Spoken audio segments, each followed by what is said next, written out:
오늘 이 최고의 교사이신 예수님이 우리가 잘 알고 있는 대로 예수님이 12제자 가운데 세관원 출신이었던 마태를 부르는 그 현장의 장면을 생각해 보면서 우리가 은혜를 나누기를 원합니다. 본문에 보면 이 세리 마태가 예수님께 부름을 받을 때는 세관에 앉아 있었을 때라고 이야기합니다. 9절에 마태라는 사람이 세관에 앉아 있는 것을 보시고, 왜 앉아 있었을까요? 일하고 있었다는 것입니다. 세관 일을 하고 있을 때. 예수님이 왜 세관에 갔을까요? 세금 내러 마태를 부르러 가신 거예요. 그런데 부르자 그 하던 모든 일을 놔두고 예수님을 쫓았다라고 소개하고 있는 것이죠. 마태복음에는 그냥 간략하게 예수님께서 나를 따르라고 했을 때 일어나 따랐다라고 했는데, 이따가도 말씀드리겠지만 누가복음 병행구절 누가복음 5장 28절에 보면 그가 모든 것을 버리고 일어나 따랐다 했습니다.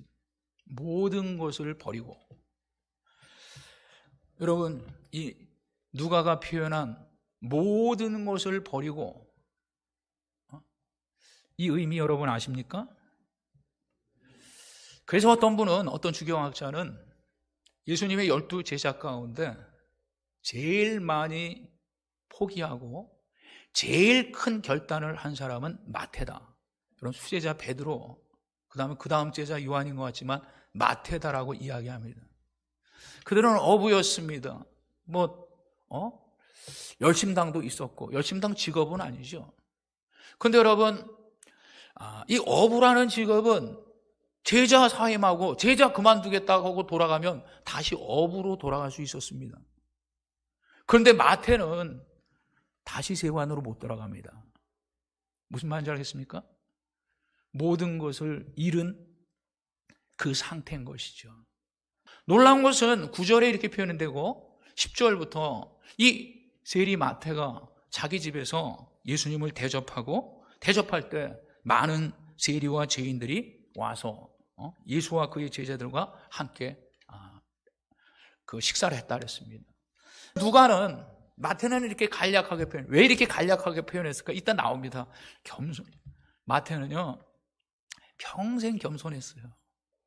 이 마태복음을 쓸 때 제자가 된 이후로 20년이 지난 시점이었거든요. 20년이 지난 시점에도 자기의 자랑거리, 자기가 조금 자기 스스로가 드러날 그런 거는 다 표현을 안 해버렸어요. 그 친구들을 큰 잔치를 벌여가지고 와서 내가 만난 예수님을 봐라. 너희들 예수님하고 대화 좀 나눠봐. 달라 하고 소개를 한 것이죠. 사랑하는 여러분, 지금 마태의 시점이 어떤 시점입니까? 모든 것을 다 잃은 시점이에요. 직장 잃었죠. 소득 잃었죠. 안전한 삶 잃었죠. 앞으로 제자긴 제자인데 어떻게 될지 자기도 사실 모르는 이제 초짜잖아요. 그런데 다 잃었는데 큰 잔치를 베풀었다. 여러분 아시겠어요? 얼마나 구원받은 기쁨이 컸으면, 얼마나 그 안에 기쁨이 컸으면 다 놔두고 잃었는데 미래가 불투명한데 큰 잔치를 베풀어서. 사랑하는 여러분, 오늘 말씀을 준비하면서 제 스스로 도전했습니다. 참 같은 예수를 받고 그리고 같은 은혜를 받았는데 우리 안에 이 기쁨이라는 거, 구원의 기쁨이라는 거. 주석가 가운데는 바클레이라는 훌륭한 주석가가 있는데, 윌리엄 바클레이입니다. 이 바클레이는 초대 교회사에 굉장히 정통한 사람입니다. 간략하게 썼으면서도 정통한 사람. 오늘 이 장면을 소개하면서 그분 초점이 잃은 것과 얻은 것. 마태가 너무 많이 잃었다는 거예요. 그래, 너무 많이 잃었는데 너무 많이 얻었다는 거예요. 더 큰 거. 예수 안에서. 무슨 말인지 알겠습니까? 여러분, 예수 믿으면 잃는 거 많아요. 못하는 거 많아요. 그런데 여러분, 예수 믿으면 그거보다 더 큰 것을 얻는 거예요. 무슨 말인지 알겠습니까? 우리가 이미 얻은 거예요. 그리고 우리가 지금도 누리고 있는 것입니다. 사랑하는 성도 여러분, 우리 안에 이 기쁨, 구원받은 예수님 만난 은혜 받은 기쁨, 이 기쁨이 늘 뜨겁게 자리하는 저와 우리 성도들 되기를 주님의 이름으로 축원합니다. 이 잔치 자리에 이 즐거운 마태의 기쁨을 표현한 이날 마태의 표정은 어땠을까요? 큰 잔치 베풀고 친구들 초청해서 예수님 있는 자리, 얼마나 기쁜 표정이었겠어요. 그런데 딴지를 건 사람들이 있었는데 바리새인들 아니에요? 예수님께 직접 딴지를 건 게 아니고 예수님을 쫓던, 이건 이제 초기인데 아마 제자들 가운데 대부분의 주경학자들이 베드로 그리고 안드레가 형인 베드로를 전도했잖아요. 요한복음에 보면. 그리고 야고보와 요한 형제지요. 요한이 또 야고보를 전도했겠죠. 빌립 그리고 나다나엘, 그 정도가 이 시점에서 제자였습니다. 그런데 이 제자들에게 야야야, 어찌하여 너희 선생님, 예수라 하는 선생님은 세리와 죄인과 함께 식사를 하느냐라고 딴지를 걸어오는 것이죠. 여러분, 세관에 대한, 세리에 대한 당시의 세평, 세인들의 그 마음과 자세, 그 생각 여러분 아십니까? 세관은 한마디로 말해서 인간이 아니었어요. 여러분, 그 애환 아십니까? 그래서 여러분, 이 세리들 세관은요, 예배를 참석을 못했어요. 회당 예배에 못 들어가. 재판을 하잖아요? 세리는 증인이 될 수가 없어요. 그 신뢰성을 의심해서 세리는 증인이 될 수가 없어. 여러분, 그 사회에서 세리를 어떻게 보는지 아시죠?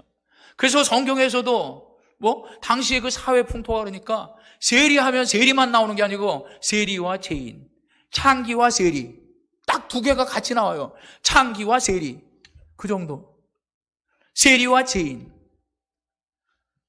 이스라엘 사람들이 아니다, 죄인이라는 말은 장로의 율법을 지키지 않고 안식규례도 지키지 않고 손 닦는 결례도 지키지 않고 지 마음대로 사는 우리 민족이 아니다, 죄인.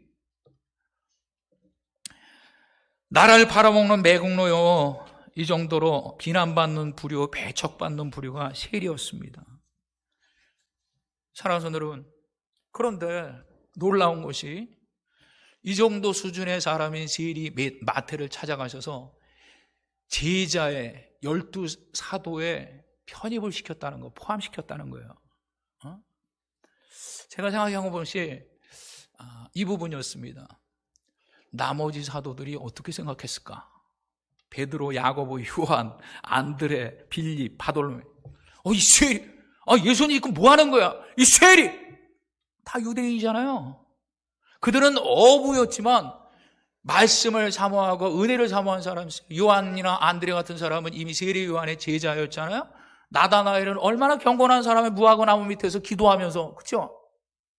다 유대인 사회에서 신앙에 있어서만은 앞서는데 세리 마태, 예배도 못 드리고 인간도 아닌 세리 마태, 나머지 제자들이 어떻게 생각했을까?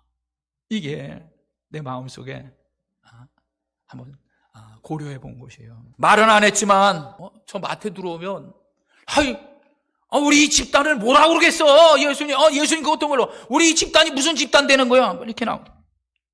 또 한쪽에서는 야, 수준 떨어진다, 수준 떨어져. 세리 들어오면 우리 수준이 어떻게 되는 거야? 수준 떨어진다고. 응? 그리고 심지어는 나 이 모임에서 나가고 싶어. 가룟 유다가 그랬는지 몰라요. 이게 뭐야 이거? 가룟 유다, 예수님판. 이런 생각이 든 제자들이 있었을 거예요. 좀 더 쉬운 말은, 다른 사람들은 마태를 바라볼 때 세리라는 시각, 세리라는 뭐예요? 통로를 통해서 마태를, 세리라는 통로를 통해서. 예수님은 달랐어요. 그냥 마태를 하나님 아래서의 한 인격, 마태, 하나님 앞에서 한 존재, 그것으로 본 거예요. 무슨 말인지 알겠습니까? 결국 누가 옳았습니까? 예수님이 옳았죠. 오늘 예수님이 가진 이 시각, 교사로서의 이 시각, 어떤 것을 통해서 보는 게 아니에요. 하나님 앞에서 그 인격을 보는 것입니다. 믿습니까? 그래요. 우리는 세상 속에서 다른 친구들과 비교해서 내 자녀를 보기 쉽고, 세상 속의 이 여론 속에서 우리 주일학교 친구들을 바라보기가 쉽습니다.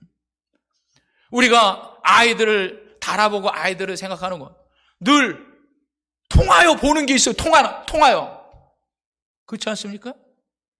그런데 오늘 우리가 가슴에 새겨야 될 것은 통하여 보는 게 아니고 하나님 앞에서의 그 인격 말이죠. 누구와 비교되는 친구 자녀가 아닌 그 자체 말이죠. 여러분 그거 믿으십니까? 이 세상에 나 같은 존재는 한 사람도 없다는 거.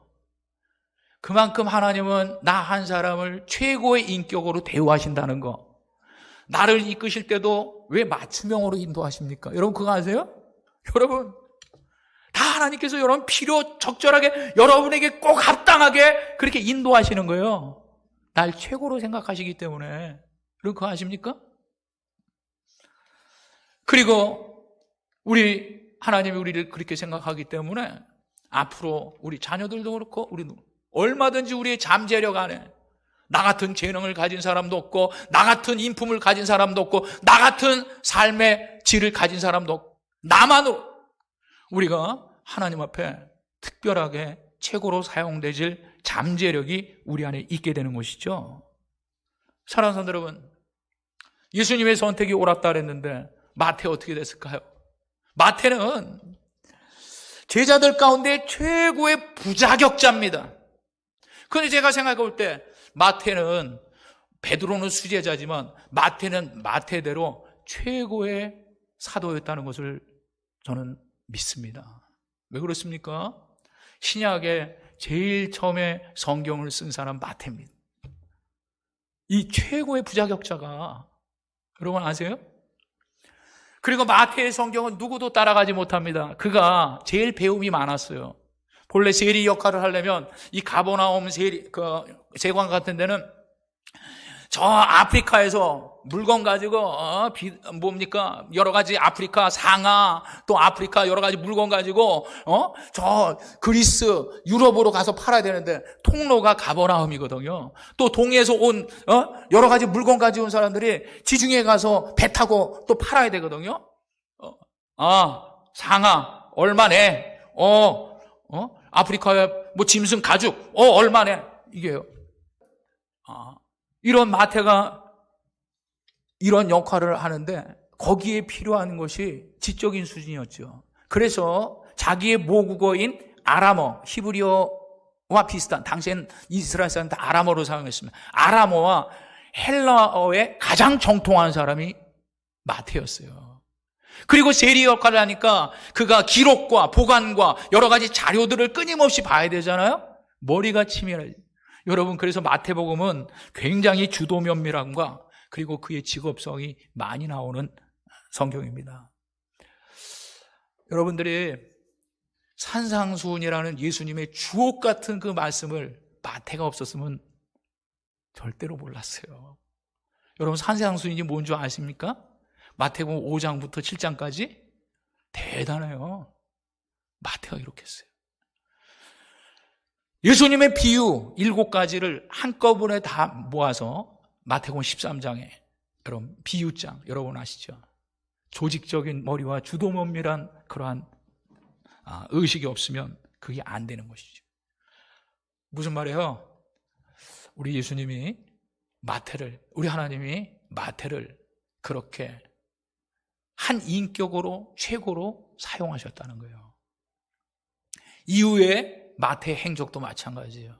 여러 나라를 다니면서 마지막에 에집트에서 순교했는데 마태에 이렇게 사용된 것이죠.